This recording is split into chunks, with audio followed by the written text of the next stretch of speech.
and then we'll just do that. Okay, so 1, 2, 3.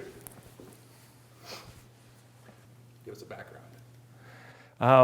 Background, it was kind of a long journey, just journeying with God and finding myself in a place where I felt dissatisfied with where I was, but it didn't make any sense because I was in one of the best churches that I know, with the best people, with the best budget, with the best kids.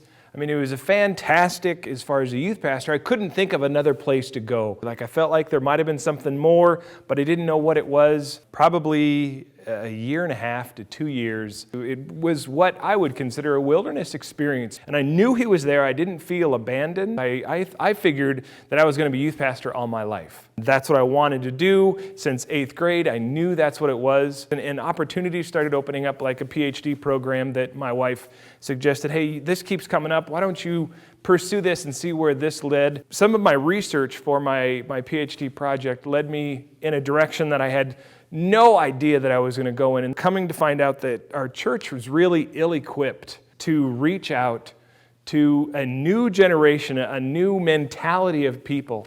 We are reaping what we have sown in our young people. An Adventist subculture of people who are satisfied with just sitting there and allowing the professionals to give to them. Combine that with a consumer mentality that's just in our culture to begin with. So we have created this thing that now we don't know what to do with, because we've created an attitude of young people that just sit there and they don't know how to engage, and so therefore church doesn't have anything for them. There's a large population of people out there that desperately need something outside of the church building and the institutional framework of that.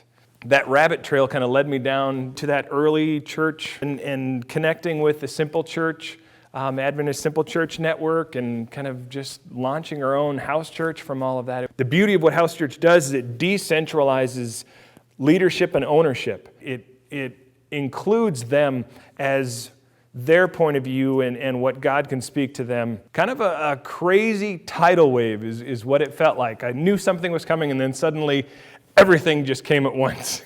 I've been challenging my youth to step out in faith for 18 years. Here it's my opportunity that God is saying, hey, come out of the boat.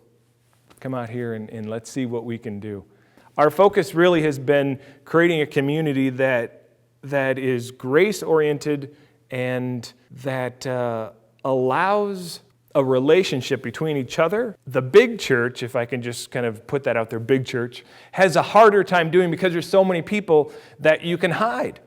And you get so busy that you have a hard time connecting with people on the level that you can start asking those awkward questions. We just said, okay, God, bring us who you want us to have. When you have that smaller number, you can actually engage with life so much on such deeper levels. We found out how broken people really were.